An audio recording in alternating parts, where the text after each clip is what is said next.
வணக்கம், welcome back ladies and gentlemen. So இன்னைக்கு இந்த வீடியோவை பத்தி பார்க்க போறோம்னு பாத்தீங்கன்னா, பள்ளிக்கூட பருவத்தின் கடைசி நாள், அதாவது ஸ்கூலோட லாஸ்ட் டே. அதாவது மேட்டர் என்னன்னாக்கா, 12th ஸ்டார்டிங்ல இருந்து கூட இல்ல, 11th எண்டிங்ல இருந்து ஏகப்பட்ட ட்விஸ்ட். +1 எண்டிங்ல மேனேஜ்மெண்ட் மாறினதுனால +2ல ஒரு புது ரூல்ஸ் போட்டு boys separate class, girls separate கிளாஸ்னு பிரிச்சு போட்டாங்க. இன்னொரு விஷயம் என்னன்னாக்கா, +1ல வந்த எல்லா ஸ்டாஃபையும் தூக்கிட்டு +2ல 6 புது ஸ்டாஃபை போட்டு விட்டாங்க. இந்த 12th ஸ்டார்டிங்ல இருந்தே ஒரு மாதிரி எல்லாமே டிஃபரெண்டா ஏதோ புது ஸ்கூலுக்குள்ள போற மாதிரியே இருந்துச்சு. அதனாலேயே இந்த 12th ஸ்டார்டிங் டைம்ல 1-1.5 மாசம் கிட்டத்தட்ட ஸ்கூலுக்கு வரதுக்கே புரியல. ஒரு டைமுக்கு அப்புறம் வேண்டா வெறுப்பா தான் போயிட்டு இருந்தோம். ஆனா அங்கதான் ஒரு ட்விஸ்ட். லாஸ்ட் இயர் வரைக்கும் எங்க பேட்ச்லயே ஒரு 3-4 செட் இருந்துச்சு. அதாவது கேங்கா பிரிஞ்சு சுத்திட்டு இருப்பானுங்க. இந்த வருஷம் எல்லாருமே ஒண்ணு சென்றானுங்க. ஏதோ பரம்பரை பக்கம் மாதிரி வெறிக்கொண்டு சுத்திட்டு இருந்தவங்க எல்லாம் பந்தம் என்ன சொந்தம் என்ன போனா என்ன வந்தா என்னன்னு தோல் மேல கை போட்டுன்னு ஜாலியா சுத்திட்டு இருந்தானுங்க. முன்னெல்லாம் ஒரு வாரத்துக்கு முன்னாடில இருந்தே பிளான் பண்ணாலும் சொல்ற இடத்துக்கு சொல்ற டைம்ல வர மாட்டானுங்க. ஆனா இந்த வருஷம் 10 நிமிஷத்துல திடீர்னு பிளான் பண்ணி கூப்பிட்டாலும் 5 நிமிஷம் முன்னாடியே வந்து சொல்ற இடத்துக்கு சேர்ந்தானுங்க. மாசத்துல அட்லீஸ்ட் ஒரு 5 நாள் ஆச்சுன்னா வெளியே போயிருவோம். 5 நாள் ரொம்ப கம்மியா சொல்றேன். எங்க கேங்ல இருந்த ஒருத்தன் பர்த்டே கூட விட்டு வைக்காம எல்லாரும் பர்த்டேவும் செலிப்ரேட் பண்ணானுங்க. ஓப்பனா சொல்ல போனா நானே ஸ்தம்பிச்சு போயிருந்தேன். நம்ம கூட இருந்தவனுங்களா இவனுங்க இப்படி மாட்டானுங்களேன்னு. இந்த படத்துல எல்லாம் பார்க்கும்போது ஆசையா இருக்கும், இவனுங்களாம் எப்படி இருக்கானுங்க, நம்ம கூட இருக்கவங்களாம் ஒண்ணுத்துக்கு லாய்க்கல போலியன்ற மாதிரி தான் ஒரு மைண்ட் செட்ல இருந்தேன். ஆனா இந்த 12th எப்படி திடீர் திப்புன்னு மாறினானுங்கன்னு தெரியல. அப்படியே டப்புன்னு எல்லாரும் மாறிட்டானுங்க. கிளாஸ்ல இருக்கும் போதுமே ஒரு 2 மாசம் தான் ஒரு மாதிரி வெறுப்பா போச்சு. 3வது மாசத்துல இருந்து வைபுக்கு பஞ்சமே இல்ல. 11th வரைக்கும் லஞ்ச் அவர்ல மட்டும் தான் சாப்பிட்டு இருந்தோம். இந்த 12th பிரேக்லயே சாப்பிட ஆரம்பிச்சிட்டோம். அதுக்கு காரணம் என்னன்னாக்கா, அந்த பிரேக் அவரே விட்டோம்னா அதுக்கப்புறம் அந்த லஞ்சுக்கும் நமக்கு சம்பந்தமே இல்லாம போயிடும். என்ன பண்ணுவானுங்க, நான் பிரேக் போறக்கா பிரேக் வாயில கொட்டிப்பானுங்க.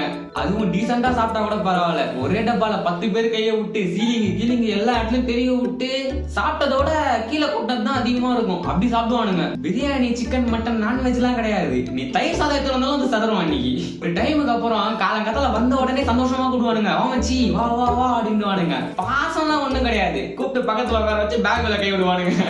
அதே மாதிரி தண்ணி பாட்டிலும் ஒரே ஒருத்தன் தான் எடுத்துன்னு வருவான். அந்த பாட்டில வச்சு கிளாஸ்ல இருக்கிற மொத்த பேரும் குடிப்பானுங்க.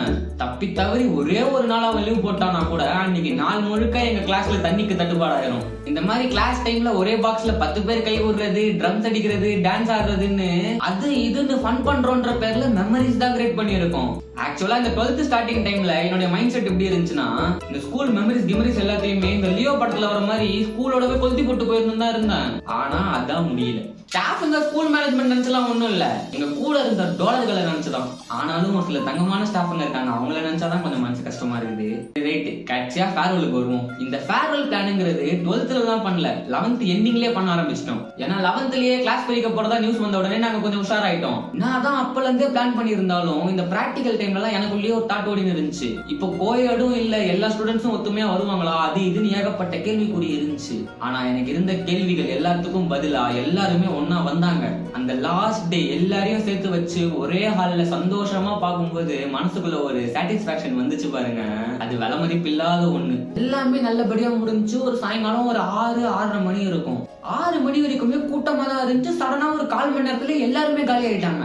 அந்த பார்ட்டி ஹாலுக்கு ரெண்ட் பே பண்ண வேண்டிய வேலை அது இதுன்னு கொஞ்சம் இருந்துச்சு. அதனால நாங்க ஒரு 4 பேர் மட்டும் இருந்தோம். லாஸ்டான அந்த ஹாலை திரும்பி பாக்குறேன். அந்த ஆஃப் டே கலகலன்னு இருந்த இடமே ஒரு செகண்ட் அமைதியா இருந்துச்சு. அந்த பார்ட்டி ஹால்ல வேலை செய்யற ஒரு அண்ணா ஒருத்தர் இருந்தாரு. அவர்கிட்ட போயிட்டு எவ்வளவு பேலன்ஸ் தரணும் அது இதுன்னு பேசின்னு இருந்தேன். இவனுங்க நோட் பண்ணானுங்களோ இல்லையோ, அந்த அண்ணன் கரெக்டா நோட் பண்ணி, தம்பி ஏன்பா கண்ணெல்லாம் கலங்கி இருக்குதுன்னு கேட்க ஆரம்பிச்சிட்டாரு. அவரு கேட்க என்னன்னு தெரியல, ஆட்டோமேட்டிக்கா ஒரு மாதிரி என்னன்னே தெரியல, அந்த மாதிரி எனக்கு ஃபீல் ஆனதே இல்லை என் வாழ்க்கையிலேயே அப்படின்னு இருக்கேன். ஒரு டைமுக்கு அப்புறம் ஏன் பாலுறன்னு கேட்க ஆரம்பிச்சிட்டாரு. எனக்கு ஆடும் சும்மா இருக்கான், அழகா இல்ல, நான் பசங்க எல்லாம் பாக்குறானுங்க, சும்மா இருக்கான், அது இதுன்னு மேனேஜ் பண்றேன். ஒரு டைமுக்கு அப்புறம் பதிலே இல்லாம இருந்தா அப்புறம் அவரே ஒரு சில அட்வைஸ் எல்லாம் போட்டு விட்டு அனுப்பிச்சு விட்டாரு. அதுக்கப்புறம் நான் அங்க இருந்து கிளம்பி வீட்டுக்கு வந்ததுக்கு அப்புறமே எனக்கு ஒரு மாதிரி எமோஷனலாவே தான் இருந்துச்சு.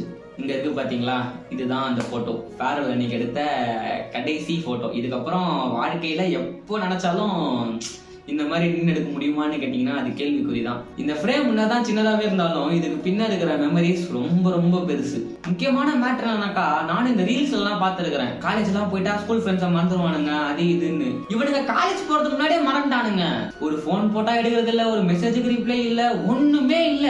சரி, இந்த வீடியோ நான் இதோட முடிச்சுக்கிறேன். கடைசியா ஒண்ணு சொல்லிக்கிறேன். என் பள்ளிக்கூட நண்பர்கள் யாரா இந்த வீடியோவை பார்த்துன்னு இருந்தீங்கன்னா ஒண்ணு மட்டும் சொல்லிக்கிறேன். நீங்க எந்த இடத்துக்கு, எந்த ஊருக்கு, வேற எதனா நாட்டுக்கே போனாலும் நம்ம எல்லாரும் கான்டாக்ட்லயே இருப்போம். யாரும் யாரையும் மறந்துடாதீங்க. அன்னைக்கு பண்ண அந்த ஃபேர்வெல் மாதிரி இன்னும் 10ல இருந்து 5 வருஷத்துல நம்ம எல்லாரும் சேர்ந்து அதே மாதிரி ரீயூனியன் பார்ட்டி ஒன்று வைக்கிறோம், ரைட்டா? அதனால எல்லாருமே கான்டாக்ட்ல இருப்போம். யாரையும் மறந்துடாதீங்க. மறுபடியும் சொல்றேன், நம்ம ஸ்கூல்ல இருந்து யாருன்னா இந்த வீடியோவை பார்த்தீங்கன்னா சீனியர் ஜூனியர் யாரா இருந்தாலும் சரி, உங்க தங்கமான கையால கமெண்ட் பாக்ஸ்ல ஒரே ஒரு கமெண்ட்டை மட்டும் போட்டு விட்டு போங்க. ஸோ இந்த வீடியோவை இதோட முடிச்சுக்கிறேன். தேங்க்ஸ் ஃபார் வாட்சிங். Bye guys.